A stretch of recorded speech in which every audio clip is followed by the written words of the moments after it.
Hello and welcome back, everyone.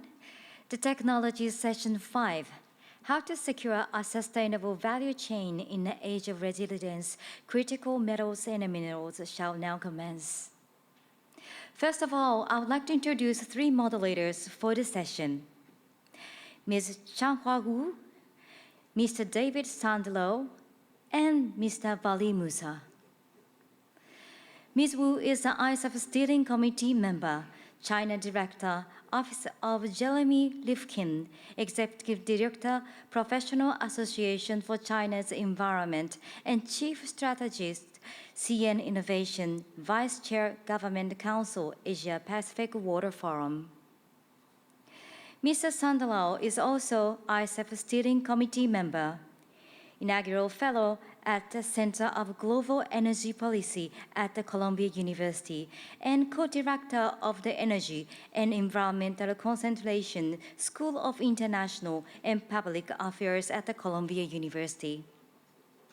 And Mr. Musa is also an ICEF Steering Committee member, head of the South African Presidential Climate Commission, and former president of the International Union for Conservation of Nature and Natural Resources. And now I would like to ask Mr. Musa to start the session. Mr. Musa, if you please. Thank you very much. Good evening, delegates and ladies and gentlemen, and good afternoon. Good afternoon to those who are present here. Good evening to those who are present elsewhere, and good morning also. I do know that we have a global attendance for this particular meeting. My name is Vali Musa. I'm a member of the steering committee of the International Cool Earth Forum, like my fellow panelists here, and I come from South Africa. In recent years, we have seen a phenomenal growth in both the technologies and renewable energy projects all around the world. There is no question about it that in the past decade, what has happened was probably unimaginable for those of us who were campaigning for these sorts of things about 40 years ago. And the pace at which technology is growing is very rapid. Most of the global motor car manufacturers have said that in another 10 years' time, most of the vehicles they manufacture are going to be electric vehicles. But at the same time, we're sitting here today with a global energy crisis, which we heard from the International Energy Agency yesterday. According to them, the global energy crisis presently is far bigger than anything the world has ever experienced, and in fact it outshines the 1972 oil crisis. We also have a very, very unstable world.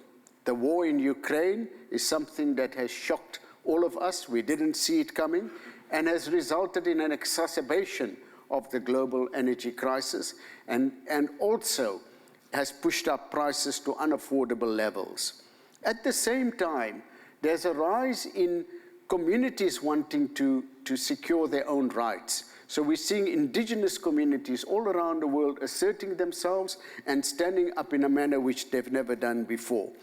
And then, of course, we've had the global logistics problem, which resulted from the COVID years, and the world hasn't solved this yet. So what we want to talk about in this session is, with all the advances in the technology, will we have the materials necessary? So we want to look in this session particularly at the metals and minerals that are needed for the low carbon and low energy technologies that will take us to carbon neutrality in 2050. Will they be available? Can we stabilize the supply chain? And all of the things that are relevant to that. We have an illustrious group of panelists today, some of the best in the world, who can talk to us about this particular matter. And they will tell us openly about what they think and what they also think is not being done, that can be done by governments and others in order to ease the dangers that the value chain for minerals and metals face. I want to call on the first speaker that we have. I just want to say that all of the speakers are here with us Some of them have been requested by the organizers to video record their presentations beforehand. So you will see it in that form, but the speakers are present, and my colleague Chang Hua will talk to them a little bit later. So Dr. Dolph Gillen comes from the International Renewable Energy Agency, and I'd like him to make his presentation. Ladies and gentlemen, my name is Dolph Gillen. I'm the Director for Innovation and Technology, the International Renewable Energy Agency. Today I would like to present you the work of the agency and the insights regarding critical materials for the energy transition. Our key messages are that there is sufficient materials available in principle for the energy transition, but we need to accelerate the production, and we need to mitigate the risks in the supply chains. At the same time, we see a significant potential also for product innovation that can reduce this demand growth. And also, we think that better circular economy concepts can contribute to this. It's generally accepted that energy transition requires rapid growth in critical material supply. And we see that in a number of cases, the prices of these materials are rising, which is an indication of scarcity. At the same time, there is a lot of efforts to develop new mines, but they face a number of issues that need to be resolved to accelerate that. Also, not all materials are the same. A lot of the production processes of these clean energy technologies require high product quality, high purity of materials. For example, for batteries. So the IRENA members have asked the agency to step up the work in this area. Got a mandate from our assembly in January. We established a collaborative framework on critical materials in beginning of the year, where about 40 countries participate. We've done a number of analytical papers published this year, and a number of additional papers which are in preparation. You can find these documents on our website. So the work of the collaborative framework is split into 3 working groups. There is a knowledge observatory. There is a working group around de-risking of supply, and there is a working group on ESG, so environmental and sustainability governance of mining. So in these 3 working groups, a work program has been developed, and that is currently being implemented. So here is an example of one of these critical materials, it's lithium.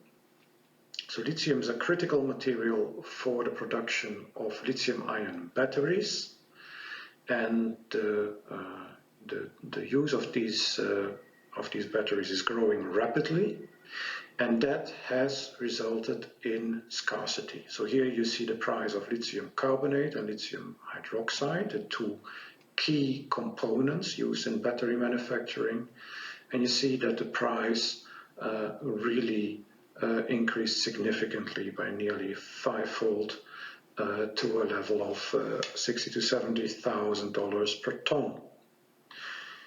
And so this is a result of the rapidly growing demand for lithium.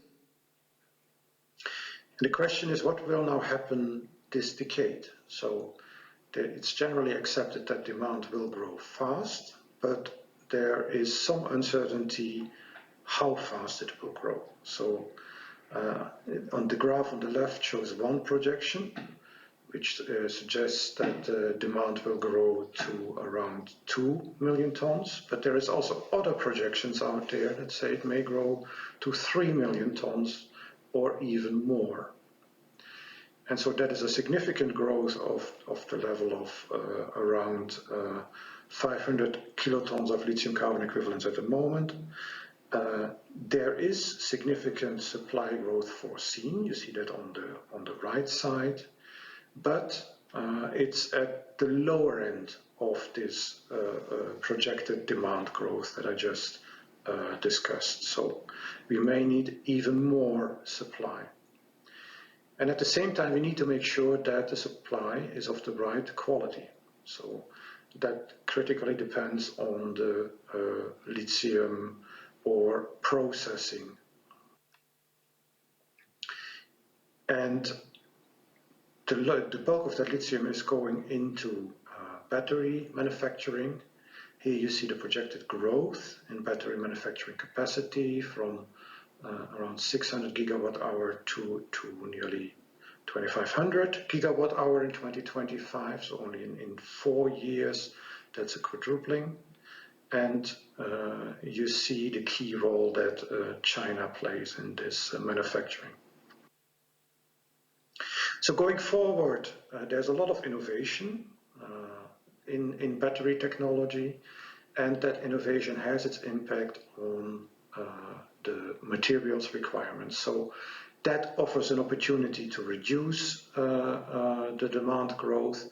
At the same time, it poses a challenge for mining investments, because this adds to the uncertainty of how much supply will be needed long term. I said another aspect, critical aspect in the supply is the supply distribution. So at the moment, China is the largest market and also the largest producer of a lot of these commodities. That creates potentially a supply risk, and therefore a lot of efforts are now aimed at diversifying the supply. What's critical there is not only to focus on the mining, but also on the processing, and there is a special challenge and special efforts are needed to diversify that. So that brings me then to the conclusions. So we think there is enough critical material resources available to drive the energy transition. However, there are a number of risks that need to be mitigated. We need to ensure that supply expands quickly enough to meet growing demand. We need to ensure that the quality of the products is commensurate with the applications. We need to diversify mining and processing. And we need also to look into circular economy concepts. We think that product innovation is an important strategy to reduce demand growth, and it can alleviate scarcity. And finally, there is a lot of initiatives already in this field. That these need to be leveraged and the cooperation needs to be further increased. That concludes my remarks. Thank you very much. Thank you very much, Dr. Dolf Gillen. Our next speaker is a delegate who's attended this conference as part of the youth delegation, a young Japanese geologist, Ms. Yuki Asano, who is with the Japan Oil, Gas and Metals National Cooperation. And it's my pleasure to invite you to share your thoughts with us. Hello everyone, my name is Yuki Asano from JOGMEC. I'm honored to be invited to ICEF. Thank you very much. As you all know, metals and mineral resources, including critical minerals, have received a great deal of attention in the past few years due to the energy transition. In this presentation, I will introduce the exploration to smelting of these resources, and finally, I will show the key to solving the issues. Now, let me first introduce myself. I have loved minerals since I was a child and wanted to make a career out of it. I majored in geology at university, got a master's degree in geological remote sensing, and joined the company I work for now. My position is in international affairs now, but 4 years ago I was out in the field doing exploration in the desert. And my previous position is an assignment at METI Japan. Before I get into the main subject, I'd like to introduce JOGMEC. Our mission is to provide a stable supply of energy and metal resources to Japan. This slide shows a new JOGMEC. Our affairs are to add hydrogen, ammonia, CCS, and offshore wind power generation by end of this year. The official name will be changed to Japan Organization for Metals and Energy Security, but the abbreviation will remain the same. This slide shows the metals revision's activities. We explore for metal resources around the world, provide financial support for projects, and stockpile metals. Now, I'm sure that you already know critical minerals are important in the energy transition. Copper for transporting electricity, lithium, nickel, and cobalt are important for batteries, and rare earths for motors and power generation are probably on your mind. So, have you seen their original form? I'm a geologist, so I will introduce them by showing you the minerals. Copper ore are colorful. The right image, chalcopyrite is the most common ore. This is the yellow shiny part. It's a combination of copper, iron, and sulfur. Next is lithium. Lithium comes from two main sources, brine water and minerals.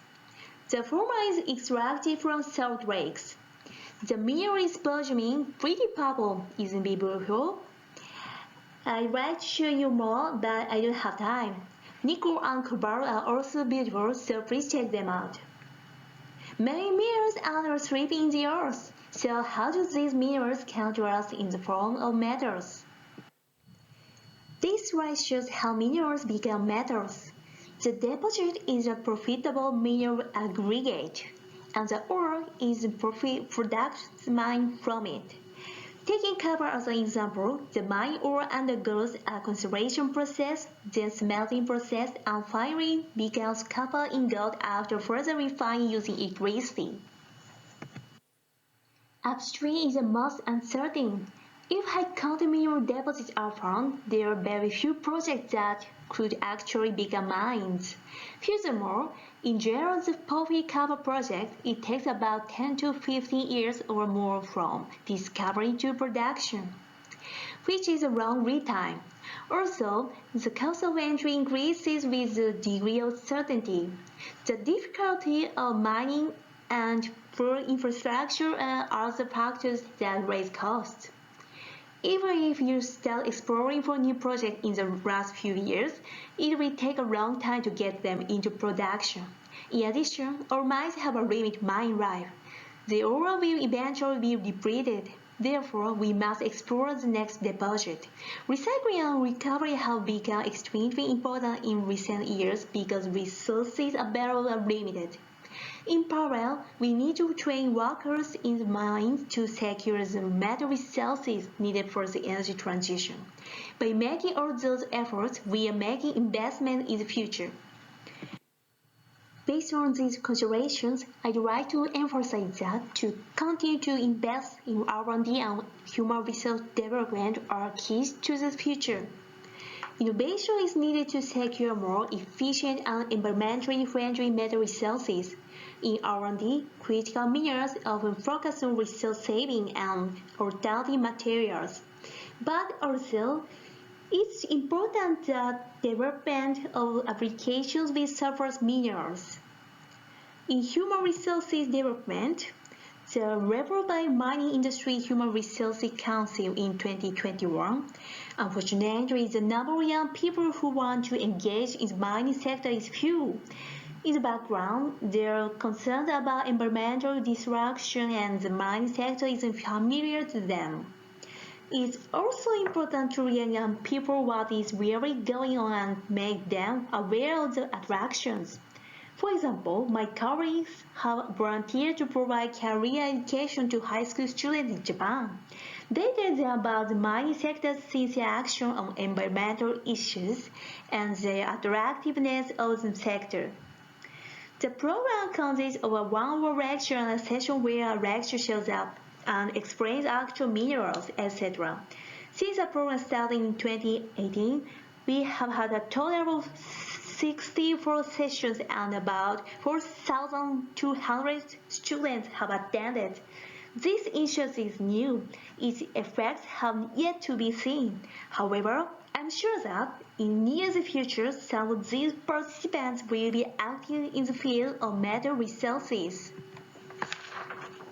Furthermore, human resource development in resource-rich countries is also important. JOGMEC establishes win-win relationship with resource-rich countries under the MOUs by transferring technology and teaching mining wastewater treatment. The energy transition to reduce climate change will not happen without the contribution of mineral resources. For the sake of this world, let's invest in the future and make the world a better place. Thank you very much for your attention. Thank you very much for that interesting presentation. Our next speaker is one of the most busiest CEOs in the world, and I'm very pleased that we have her here with us. Natasha Fulyoon is the Chief Executive Officer of Anglo Platinum, a company which I've had a long association with myself. Anglo Platinum is the world's premier producer of the platinum group metals, which, as you know, is highly sought after in the world today. Natasha, we'd love you to share some of your thoughts with us. Morning, good afternoon to everyone, and thank you, Mr. Musa, for that introduction, and thank you for the opportunity to join you here today from Johannesburg. And can I just check that the Secretariat will assist me with my presentation, please? I've got a couple of slides. Okay, we can see your slides, Natasha. Thank you, brilliant. Thank you so much. So on slide 2, I think some of the previous speakers so brilliantly spoken about what the metals intensity would be and the requirement of critical metals and minerals for us to make the energy transition. And as we transition into this cleaner world, a sustainable source of metals and energy, which include platinum group metals, as well as all of the metals that some of our previous speakers have reflected on, will play a vital role in the development of new and pioneering technologies that will help to solve many of today's most pressing challenges. I believe that up to now, we've had a binary conversation around battery minerals only. And I believe that due to the intensity of the metals that we need, the carbon intensity in the current value chains for those metals, it is important for us to consider many different technologies to help us make this transition. Now, as a world's leading producer of platinum group metals, we are particularly interested in the role that our metals have been playing for many decades and will continue to play in addressing climate change. We know that the transition to a zero carbon economy requires various of these critical raw metals. And a typical electric car, for example, as we've heard, requires 6 times the mineral inputs of the conventional cars we have today. Now, according to the International Energy Agency, a concerted effort to reach the goals of the Paris Agreement, keeping the global temperature rise well below the 2 degrees Celsius, would mean a quadrupling of the mineral requirements for clean energy technologies by 2040. Now, one of these metals or group of metals would be our precious group, our platinum group metals that we really need to produce green hydrogen via PEM electrolysis, and will then also be used in many other technologies that's required for the green energy transition. As an example, we just consider fuel cell electric vehicles, but also in the manufacturing of glass that's used for the fiberglass in wind turbines. We also know that today's metal supply and investment plans fall short of what is needed to reach the Paris Agreement targets, risking a delay in reaching these targets or resulting in a much more expensive transition. While we believe there will be more recycling, we will also continue to need freshly or virgin mined materials. And there are numerous challenges to ensure we mine sufficient raw materials, including the long lead times to develop these new mines. We've got declining resources quality, despite the fact that we've heard some of our previous speakers confirming that there's enough. The resource quality is different to what we had many years ago.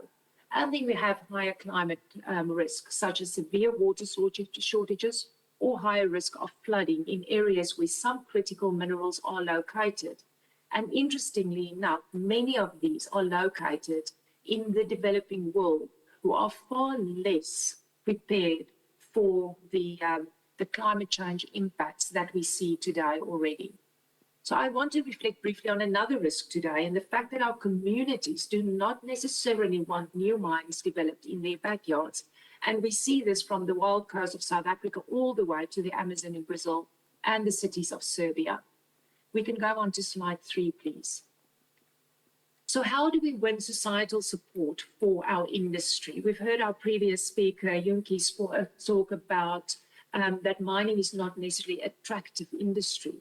And it's only in the specific, it's not only as an industry to work in, but also in our host communities and in the countries we would need to build new mines, but also from our investors and customers globally. So simply put, we need to build confidence amongst our stakeholders and end users of our products that we will mine in a responsible and ethical way, limiting our environmental impact and benefiting the communities we operate.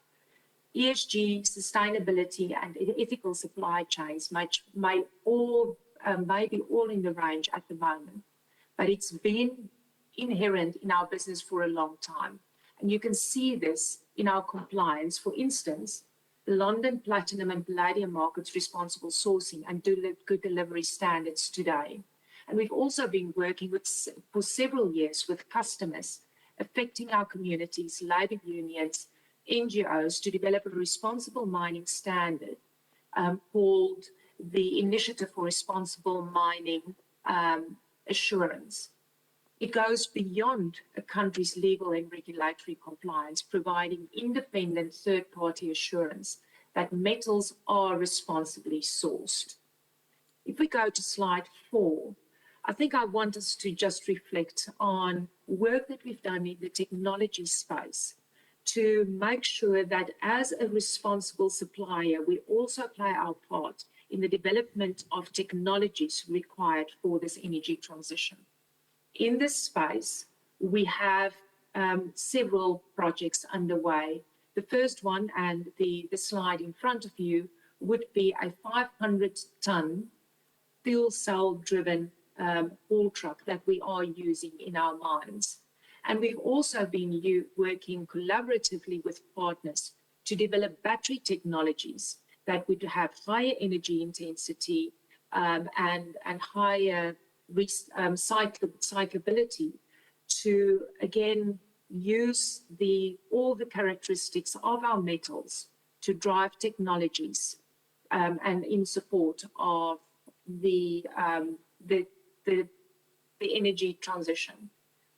In addition to that, we have been doing significant amount of work in our country, ensuring that responsible supply chains developed in a way that considers all of our stakeholders and making it sustainable across our country, across the developed versus the developing world, and making metals available in a sustainable way. Thank you. Thank you very much, Natasha. Your 500-ton renewable energy truck is a true phenomenon.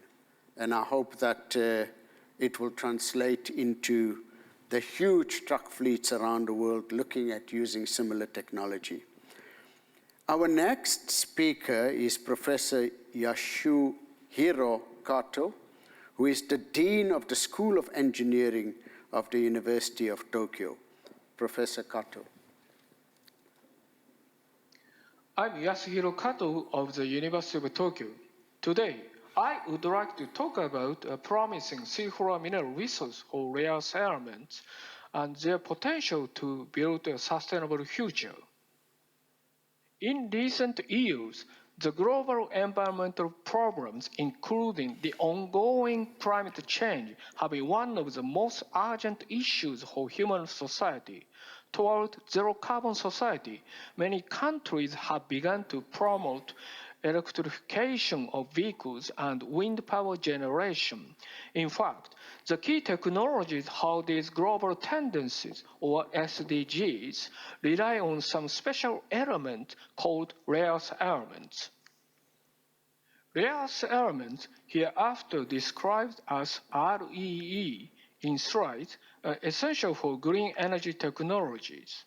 Because of their industrial importance, rare earth elements are called industrial vitamins. And if without rare earth elements, every high-tech company in the world cannot produce these products. At present, about 60% of rare earth elements are mined and produced by China. Moreover, although rare earth element deposits are distributed all over the world, heavy rare earth elements are exclusively produced from iron absorption type deposit in southern China. Rare earth element deposits on land have caused serious environmental problems. Light rare earth element deposits are enriched in thorium and uranium, causing radioactive waste during the mining and smelting. Heavy rare earth element deposits are mined by in situ leaching. The leaching acid widely spread in rivers and farmland.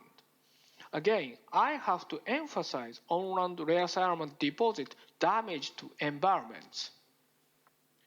In 2019, rare earth elements were very highlighted because of the trade conflict between China and the United States. The United States have been seeking a way to strengthen its supply chain by getting rare earth elements from sources other than China, but it is not successful until now. In 2011, we discovered a new deep-sea mineral resource for rare earth elements in the Pacific Ocean, mainly around Hawaii and Tahiti, that is named as rare earth element-rich deep-sea mud. Rare earth element-rich mud deposits have many advantages as a mineral resource. Very high concentrations of rare earth elements, especially heavy rare earth elements, enormous resource potential, very easy exploration, and easy reaching by dilute acid. In addition, the most advantageous point is very low content of radioactive elements such as thorium and uranium. I would like to emphasize that rare earth element-rich mud is very clean and harmless resource. Rare earth element-rich mud also exists in the Japanese exclusive economic zone around Minami-Torishima Island. Here, we discovered extremely rare earth element-rich mud that shows rare earth element concentration about 20 times higher than iron absorption type deposit in China. The most promising area of 100 square kilometers can provide 50 to 800 times of the Japanese annual rare earth element demand and up to 2,400 times of a global supply of scandium. The rare earth element-rich mud is a unique resource that can serve both heavy rare earth element and scandium simultaneously. We also found that the grain size separation can easily improve rare earth grade by 2.6 times and reduce mud volume to 20 to 50%. This figure shows the planned development system of rare earth element-rich mud. The key technology for the rare earth element-rich mud development is an airlift system. By injecting complex air to a vertical pipe, mud containing seawater becomes buoyant and is lifted on board. Now, 40 Japanese major companies and government agencies have joined our consortium for promotion of rare earth element-rich mud development in the Minami-Torishima EEZ, with great expectation towards the fast development of deep-sea mineral deposit in the world. Finally, an important point is that on-land deposits can be easily mined by anyone. So, illegal and unregulated mining have occurred, resulting in environmental pollution or human rights violation, especially child labor, at mind. In contrast, seafloor mineral resource development requires very sophisticated technologies. So, seafloor mineral deposits can be developed only by national agencies or companies with high-level technologies and compliance behavior. Especially, rare element-rich mud development in pelagic areas without endemic species is expected to restore ecosystems after mining and have low environmental impact. Therefore, we believe that development of rare element-rich matter is in line with the direction of the international community and SDGs. In conclusion, rare element-rich matter development will establish a new supply chain of rare element from the ocean, which in turn greatly accelerate the application of novel and advanced materials using rare element in a variety of fields. This will certainly open the way toward a sustainable future. Thank you very much for your kind attention. Thank you very much, Professor Kato. I must say that I found this presentation to be absolutely fascinating. Who would have thought? Our next speaker is Ms. Jane Nakano. She is from the Energy Security and Climate Change Program of the Center for Strategic International Studies in the United States. Over to you, Ms. Nakano.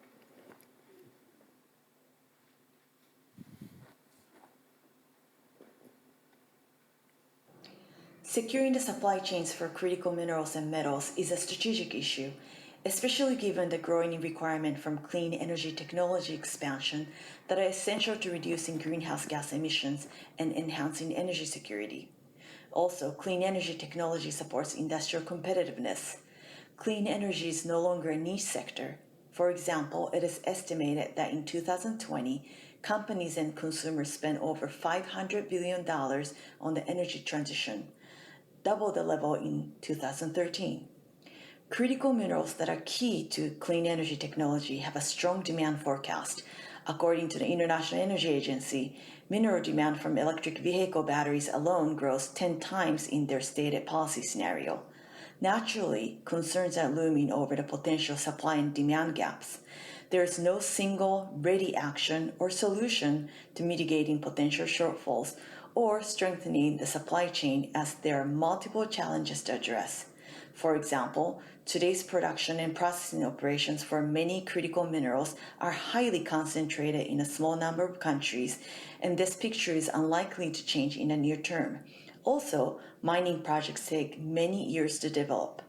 Innovation is one of the important means to overcome these challenges. There are various types of innovation. There are emerging technologies in the area of mineral extraction, such as direct lithium extraction. There are efforts to recover lithium from oil and gas-produced water, as well as geothermal brine. Technology innovation is also underway to reduce material intensity. According to the International Energy Agency, there has been 40 to 50% reductions in the use of silver and silicon in solar cells over the past decade.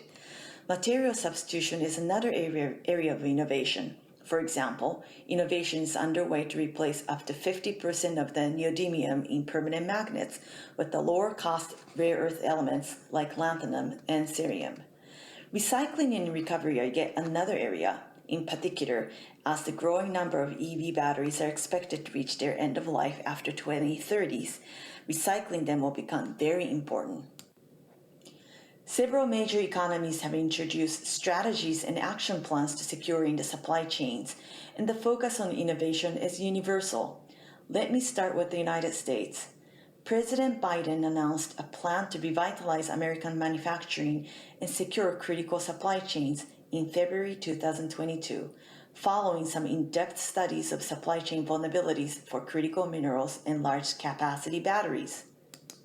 The U.S. strategy is to explore opportunities to sustainably develop critical minerals mining and processing operations at home and abroad, while continuing investments in research and innovation in technologies across the mineral value chain. One of the key administration actions and tools has been the Defense Production Act. President Biden invoked the Defense Production Act in March in order to boost the domestic production of minerals that are crucial for large-scale batteries. Also, federal loans have been used to increase public investments in research, development, and commercialization of key technologies that will reduce the critical minerals requirements. The White House vision has been supported by Congress through the funding from the Infrastructure Investment and Jobs Act, which was signed into law in November. This law dedicates over $1.6 billion to critical minerals research and development, as well as supply chain security programs.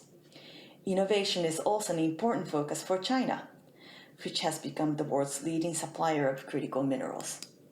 The country's primary economic planning document through the middle of this decade, the 14th Five-Year Plan, covers a few themes related to critical mineral supply and innovation.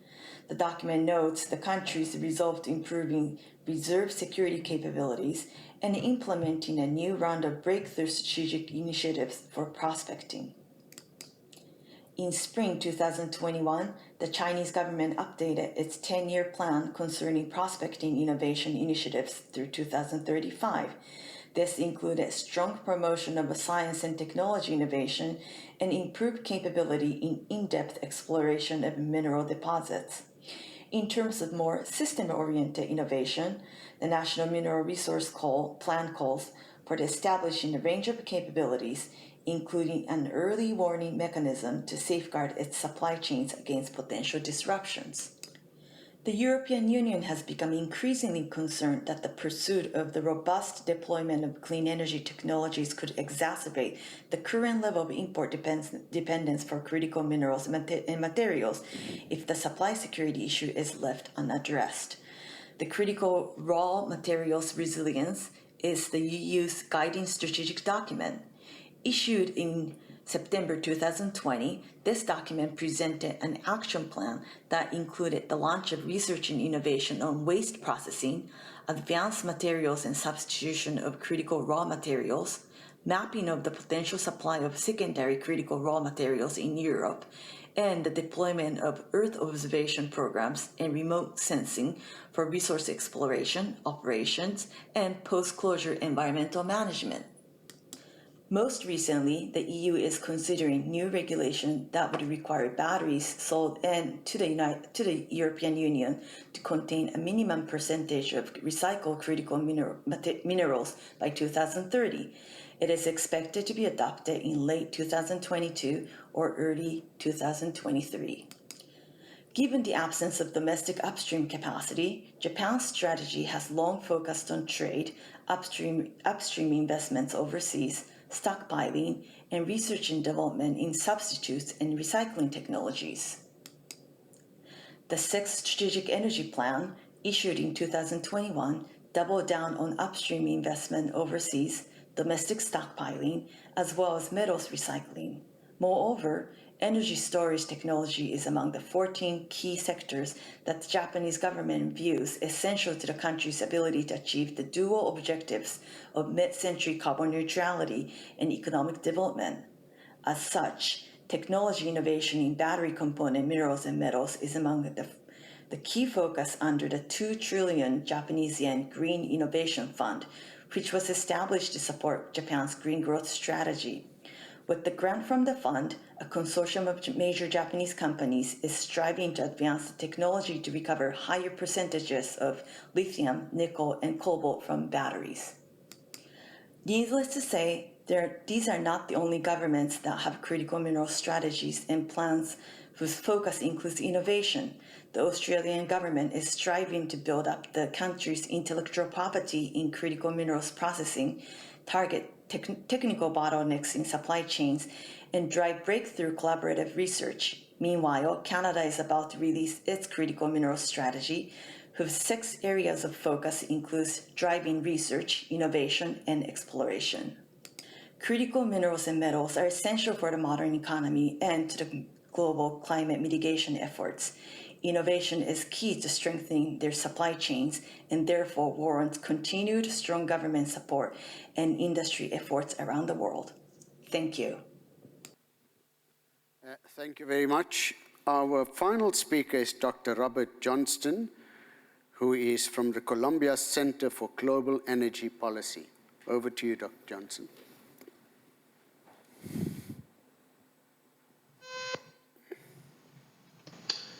Good morning. This is Robert Johnston from Columbia University. I'm here this morning to talk about critical minerals, geopolitical and policy challenges. It's important to note that from the perspective of the US government, critical minerals, the very definition encompasses geopolitical considerations. It includes things like a net import reliance indicator, focus on production concentration, and importantly, relationships with other countries and whether or not they're willing to continue to supply the United States in a crisis. A good example of this is the current concern in Washington about clean energy supply chains, as shown here, wind turbines and lithium-ion batteries, which have a significant presence of China in the supply chain, both in terms of the raw materials, but also the process materials, components, and assembly that go into those clean energy technologies. Now, the Biden administration has responded to this concern both with focus on the demand side through the Inflation Reduction Act, which is stimulating demand for new and clean energy supply chains, but also through supply side measures, including Defense Production Act, the Department of Energy Loan Program Office, and a lot of efforts on domestic mining reform. Internationally, the Biden administration has also been working on a mineral security partnership to try to create alliances with like-minded states to secure critical mineral supply chains. Now, for the United States, a core question is how much industrial policy is the US ready for? And will considerations around Buy America and sort of regional protectionism factor into our policy on critical mineral and clean energy supply chains? There is some indication in the current focus on the Inflation Reduction Act that things like electric vehicle batteries and the minerals that go into them are being linked to made in America components, or at least components that come from free trade partners. Now, as we think about the sources of critical minerals, there's a discussion about recycling versus greenfield mining and which path is preferable. Recycling is less capital intensive and less disruptive for the environment, and in some cases it's easier to permit recycling facilities, and it's attractive from a circular economy perspective. On the other hand, greenfield mining is going to represent larger reserves and larger volumes of production, and has more large, well-financed companies with strong balance sheets and established business models that are able to target a broader array of minerals. So I think the answer is we're going to need both recycling and greenfield mining. When it comes to greenfield mining, there are a number of risks to consider for investors that governments are trying to de-risk. There's a lot of uncertainty around the timelines for permitting, especially in the OECD countries. These are also projects that are very capital intensive. And there's a lot of concerns about ESG and whether mining is really ESG aligned or not. I think the answer to this challenge is to really shift the orientation of mining towards mining 2.0, equitable and efficient mining that has net zero greenhouse gas operations, that includes free, prior, and informed consent, that shares benefits of the mining revenue with local communities, including indigenous people, that has positive land protection elements and strong protection of water and biodiversity. It is likely that these kind of mines can be financed and help scale the critical minerals we need to get to the energy transition. Now, in terms of recycling, there's a lot of source material that should be recycled, whether it's wind turbine blades, old batteries, electric vehicle components, and of course, solar panels. The question is, how much is this really going to scale to allow for enough supply to meet what we need to get to the net zero scenario? So this chart shows the stated policy scenario from the IEA, and you can see that at best, recycling will account for maybe 10 or 12% of some of the feedstocks that we need by 2040. In other words, we're going to need a lot of greenfield mining, even with a massive scale up in recycling. To get that scale up of recycling, some of the key policies in the EU are worth considering. things like battery passports, support for research and development, financing, and creating a lot of infrastructure to support the gathering and reprocessing of batteries and other critical minerals for recycling. Similarly, in China, we can see the Chinese have put in a number of policies to really increase reuse of battery materials and critical minerals, to have more traceability, and of course the financing infrastructure to go with that. Now, when we look at the global picture for battery recycling, again, key source of lithium and recycling, we can see that Asia has a dominant position, particularly China in the dark red. But Europe is actually catching up, and Europe, thanks to those policies, has a significant presence. And it's really just North America that's lagging behind. Now, we'll see the Biden administration is likely to target some of the same policies that the Europeans have used in order to try to scale recycling. So in summary, I would say some of the key questions to consider for critical minerals. The renewed focus on critical minerals is really about certainly tensions with China, concerns about the supply chain. But in the US, there is bipartisan consensus and support for more critical minerals production, driven by climate policy, supply chain reshoring, and interesting green jobs. A big question is whether or not the US can really deliver the kind of industrial policy needed to build these new clean energy industries and associated critical mineral supply chains. The US is probably better at things like recycling, efficiency, materials engineering, and substitution versus building a lot of new mines like we've seen in China and Africa and other regions.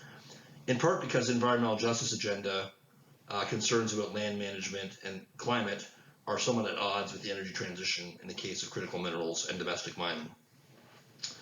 On the geopolitical front, we have to ask whether we could have a climate club or shared values alliance like the Mineral Security Partnership to create a OECD-based clean energy supply chain of critical minerals. And we also should ask how much of a threat is Chinese and Russian positions in critical minerals, or are those overblown? And lastly, when it comes to recycling versus greenfield mining, we're going to need both, but it's going to take a long time to scale mining or scale recycling. In the meantime, the next couple of decades, we need a lot more equitable and efficient mining. I look forward to the discussion. Thank you very much. Thank you very much. As we've run a few minutes over our time, I'm going to hand over immediately to Changhua Wu, who's a member of the steering committee, to take us through a little bit of discussion on what we've heard. Over to you.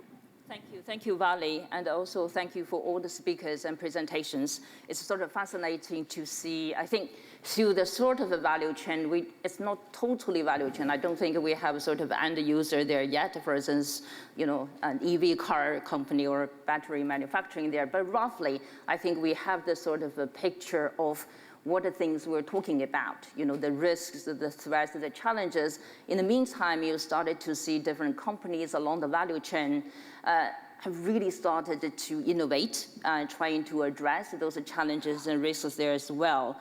I will try my best to keep China a little bit out rather than overwhelming everyone. I know in the global debate, China is pretty much at the center of many of the issues actually we're debating today. So I will try to keep myself a little bit actually from that. And we have about 18 minutes for the discussion.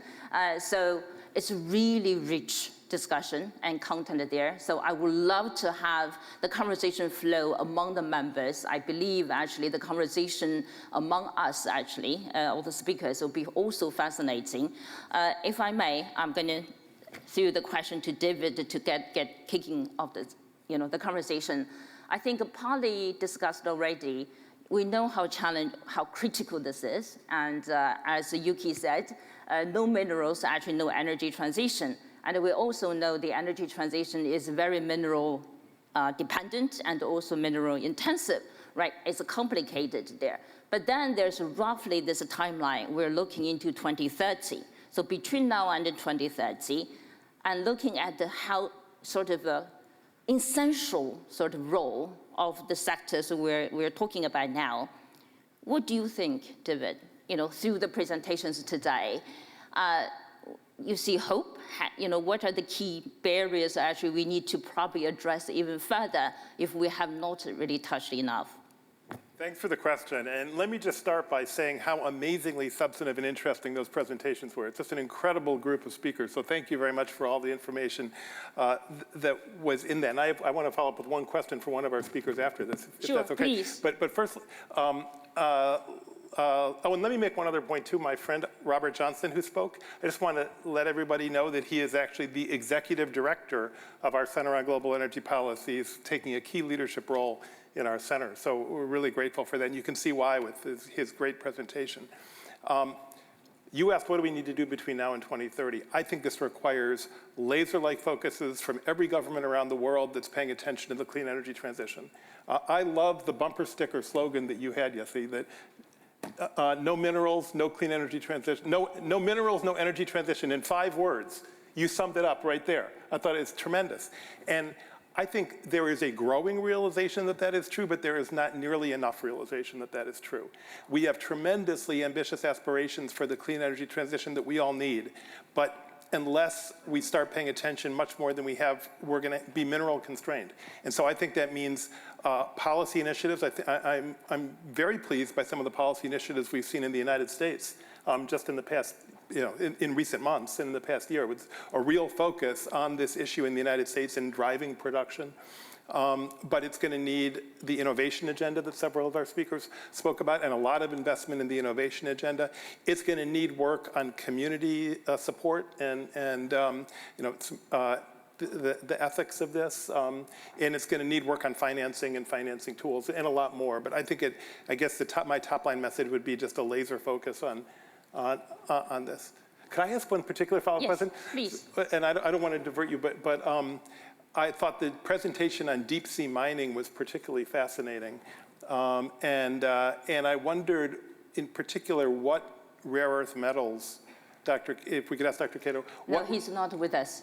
Cato, yeah. Oh, okay. Yeah. So you have then to never mind. Okay. No, you can direct the question to others. No, if not.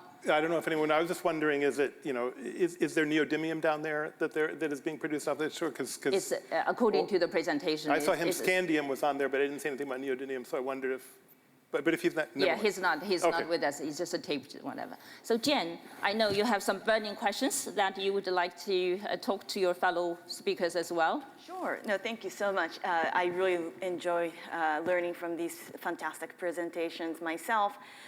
We've already, I think there was a geopolitics, I think few of us sort of pointed to geopolitics as one of the backdrops, but I'm interested in hearing from my fellow panelists as to how, what are the ways that we could sort of overcome the geopolitical tension and really have more collaboration and cooperation to really strengthen. I think there's always element of competition or rivalry, healthy rivalry, but there has to be enough room for us to cooperate because as Changhua just said, time is of the essence. The climate crisis won't wait for us to try to figure out and come up with all these parallel supply chains, right? So I'd love to hear. Sure. Can I direct a question to Dr. Gillen from IRENA? Partly because you seem to be, from the organizational perspective, you're sort of standing, overarchingly, having everyone with you. Can I direct this question to you, Dr. Gillen? Yeah, so there are certainly opportunities. I mean, the supply security is in diversity, and so working together to ensure a diverse supply and deep markets is one way to reduce geopolitical tensions. The other area is, of course, pre-commercial research in innovation. So to make sure that you reduce the materials intensity or maybe even substitute the materials, that was also mentioned. So there's still a lot of opportunity to avoid any bottlenecks, but that needs to be done very timely, so it's urgent. Thank you. Yuki, I believe after listening to other presentations, you must have some urgent questions as well. For Dr. Gillen-san? That's fine. Yeah, Dr. Gillen seems to be very popular.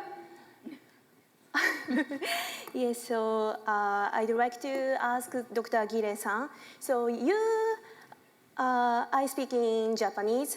So Dr. Gire-san. Dr. Gillen, you said that there are 3 working groups already up and running at ARENA. So the ARENA is handling new energy, but how are you going to work with private companies who are the final user and also midstream entities? How are you approaching those entities using these 3 working groups? That's my question. Okay, thank you for that question. Yeah, so I mean, our primary members are governments. So it's a dialogue between the governments on best practices.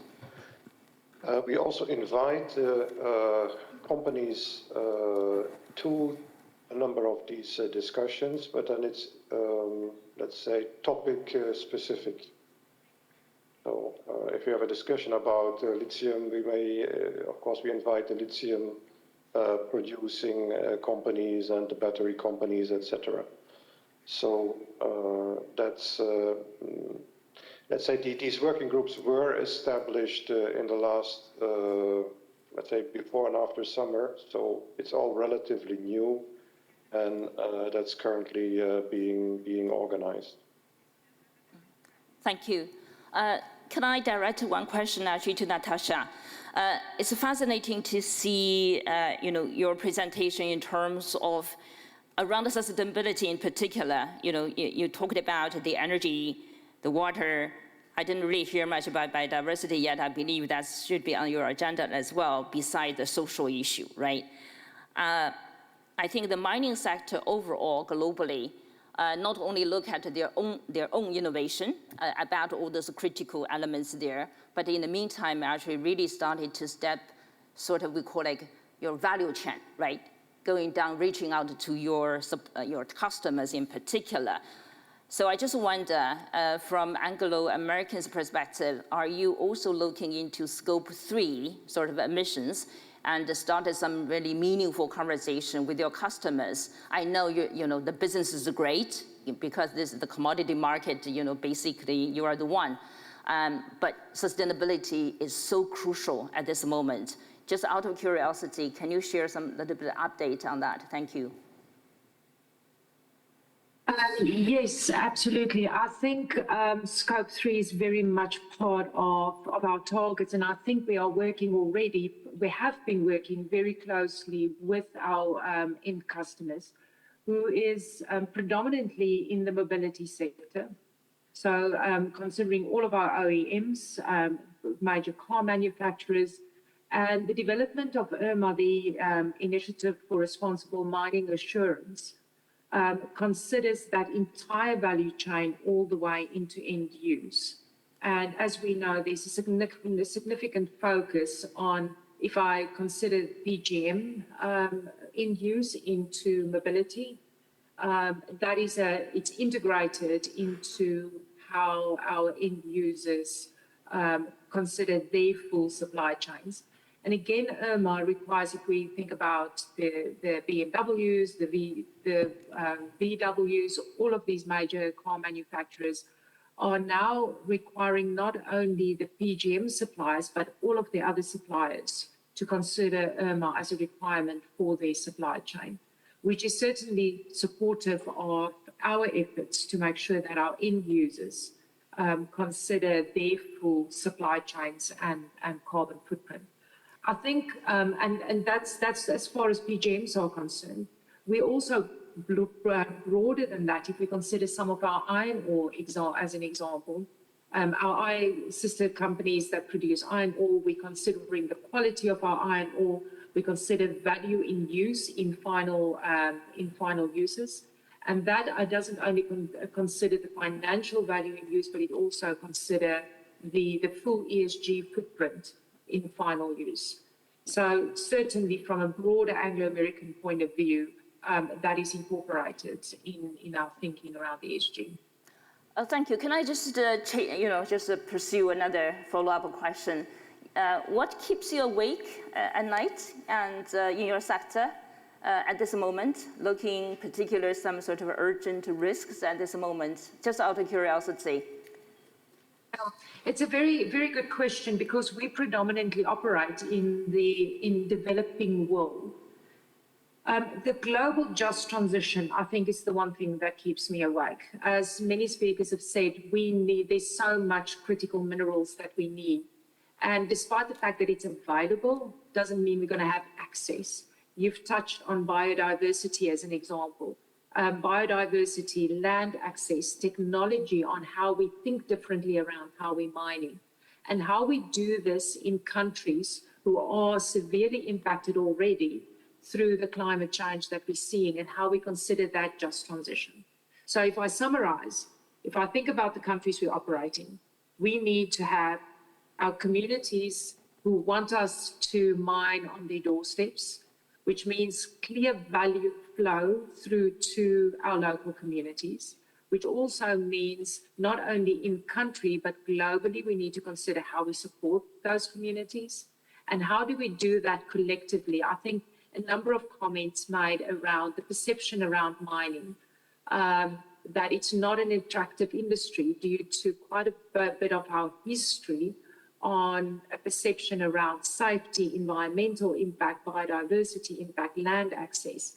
So bringing that entire system together to make sure that we have the minerals required to make the energy transition, I think is probably one of the biggest things that keep me awake at night. And I don't think we have our arms around this collectively, globally. Thank you. Thank you very much. Robert, I'm going to maybe direct a very sensitive question to you, sort of around the geopolitics there. In your presentation, you mentioned specifically this OECD versus Russia and China. Why is that the case, and how do we change that situation? Can you share some thoughts on that? Thank you. Yeah, I think it is a sensitive topic, and I think that when you look at the analysis of critical minerals in Washington, it's important to recognize that it's deeply, deeply integrated with the geopolitics of the U.S.-China relationship, and you know, a couple of decades worth of concern about trade practices and human rights in South China Sea and a number of things. So, you know, critical minerals has become, in the eyes of many, both Republicans and Democrats in Washington, you know, another front in that confrontation, that strategic rivalry between the U.S. and China. I don't think that's really a good thing for the energy transition or for the value chain that you mentioned, from mining to, you know, OEMs in the critical mineral space. But we can't ignore it. That is the reality that's there today. It's what's driving a lot of the action about, you know, some of the big policy innovations that we've been talking about in Washington. So how do we get away from that? Well, I think we need to try to include and sort of talk about the importance of supply chains that are truly global, that are very complex, where you know, minerals and components can cross many borders on their way to becoming, you know, wind turbines or solar panels or batteries, and that the interconnected nature of the markets has actually supported growth. It's just unfortunate that that particular line of thinking is somewhat out of favor in Washington these days. I would say in the EU, it's probably not quite as acute, and EU is sort of perhaps more concerned about the Russia situation for obvious reasons, but also trying to be a bridge in some ways between the US and China on something like the critical mineral supply chain as well. So I think the geopolitics are very, very challenging for critical minerals, and it has a lot to do with the fact that critical minerals are perceived to be sort of another front in this US-China confrontation. Thank you. Yuki, you mentioned one specific point actually about the younger generation, the talents. We all understand that we need, you know, much expanded sort of mining mineral sort of sector there. I think the talents and workforces actually, even not just the experts, but also workforces could be potentially very challenging one. You shared the experience of your company. You know, you've started to have programs actually with the high school, stuff like that. Do you have any specific suggestion? Yeah, you can do projects. One company can do certain things. Do you have maybe a call for actions, whatever stuff like that, in terms of really how do we get more, you know, young talents, workforces actually interested, in this particular sector related issues, they are getting them into the sector. What's your thoughts? Thank you. I speak in Japanese.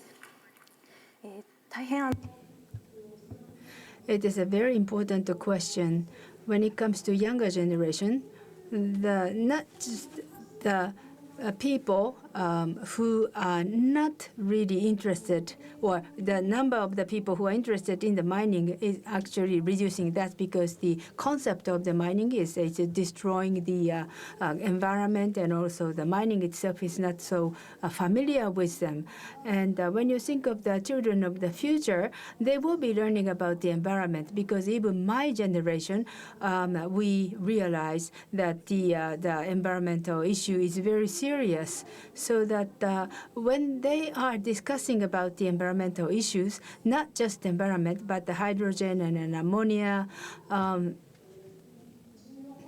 the critical minerals are necessary in our lives, and also you really have to teach the fact that the companies are giving a special consideration to the communities and also environment to recover the minerals, and then really you have to eradicate the myths and also misunderstandings about it. Great. Vali, before I pass the microphone to David for summary, can you give maybe 1 minute your reflection of the content we've been discussing? Thank you. Thank you very much, Zhanghua. The one thing that stands out is the comment you made at the start of this session, comments that Jane had made, and valuable comments that Robert has made right now, that probably the single biggest threat to the supply chain for essential metals and minerals needed for a green economy is war. That's the biggest single threat. And we've seen it with Russia and Ukraine and Europe, that what has happened there is that it has set back our fight to bring about a low emissions world. It has set back our aim towards 2050. And for those of us who have invested years of our lives in preaching about climate change, and we've made tremendous advances, in a single shot, this can be set back. And we've got to ask our governments to lower the tensions. War is not the way out. War is going to set us back. And we're in the climate change movement must at the same time be conducting a peace movement. We must call for peace, and we must emphasize that. Thank you very much. Thank you, totally. David, now, 3 minutes, challenge for summary. Thank you. Thank you so much for your leadership of this panel and for pulling it together, and Vali for the same. As I said earlier, I think this is a remarkably substantive discussion. In my view, this is at the heart of the clean energy transition. I'm going to remember one takeaway from this session is going to be Yuki's bumper sticker. No metals, no energy transition. And unless governments around the world start really paying attention to that, I think we're going to see some significant constraints in the energy transition. And it's complicated, and I just, as I listened, made a list of some of the factors that are at play in this dialogue. Technology innovation, which Dr. Cato spoke about, Jane emphasized, and others spoke about, but we need big investment in technology innovation. Financing and pricing, which Natasha spoke about, and Dolph spoke about. We're going to need new financing vehicles and lots more capital coming into this area. Labor and human capital issues, which Yuki focused on. If we're going to scale up the production and processing and use of these critical materials, we're going to need labor forces trained for that. We don't have that right now. That's a big challenge. The geopolitical issues are absolutely central. I'm glad you asked if Robert's answer was extremely thoughtful, and Vali, your point is extremely powerful on the geopolitics. Natasha talked about ethical issues, and ethical issues here are very important. We're dealing with vulnerable communities in some places who will be at the center of this production of critical minerals, and the ethical issues, the community organizing issues around there are very important. And then the policy issues, which Jane talked about, Robert talked about, others talked about. We're going to need new policies, new policy innovation. So So I want to thank the ICEF conference for pulling together this conversation. I really hope it launches even more attention to this issue around the world. And I think I'm closing out the session. So, yes, so then nice. Please join. You have 1 more minute, actually. Yeah, you can carry on for 1 more minute. I said what I wanted to say. Thank you. So, but just beyond the thank you to the conference organizers for pulling together such a great session. Please join me in giving our speakers a big round of applause. Thank you. Great job. Thank you.